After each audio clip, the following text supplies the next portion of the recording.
Tonight in our crime series, we turn to youth crime. Young people are responsible for more than half of all property crimes in the NT. Many of those offenders are in and out of the Territory's youth detention centres. Tonight we hear from some of those teenagers on the inside. Amelia Terzon reports. We're at Darwin's Dondale Youth Detention Centre for an exclusive look inside to meet and hear from the Northern Territory's most troubled young people. We'll get two teams though. We get two captains in. AFL legend Cyril Rioli is here throwing his star power behind the cause for change, hoping to inspire the young offenders to never return. Just like the Norm Smith medalist, many of these teenagers come from remote Indigenous communities. We can't show you their faces, but after the game, they're smiling. Everybody will be so happy to see him. He's trying to make us move forward, not go back. There's better things to do out there, he says. Yeah, instead of being in here. But first, they'll have to break a vicious cycle that for many started from broken homes. One teenager we meet first wound up in Dondale for robbery when he was just 11. He's now 17 and none of his stints in detention have stopped him offending. When I come in, I get healthy and I get my mind back into place, because when I'm in the outside, I'm heavy on the drugs and stuff like that. Hate myself for the things I've done. The Northern Territory has the worst rehabilitation outcomes for young offenders. They just keep winding up back in detention. At a building company in Darwin, a new program is hoping to make a difference by offering traineeships and a pathway out of crime.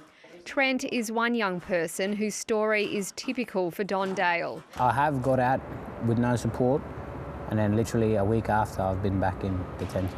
Fold it around, get a good crease on it, and see if you can do that one up.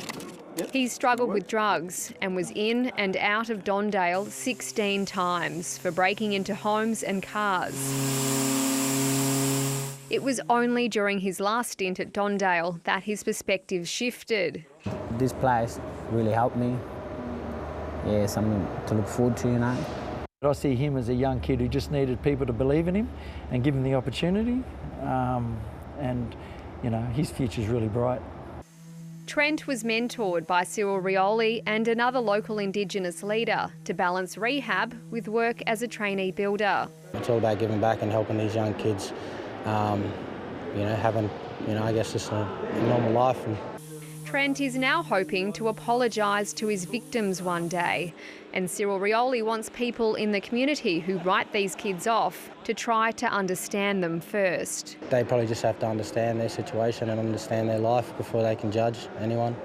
The building program is one of several new measures that the Northern Territory government is funding to try and keep youth out of the justice system and meet its Royal Commission obligations. There are things changing. We've got to just keep our foot on the pedal and make sure that we see this reform through. Back inside Dondale, these young offenders say more can be done. We need guidance, we need more support with our parents, and we need more organisations to help support our parents, look after us in the community. And they want society to give them a chance. Amelia Terzon, ABC News.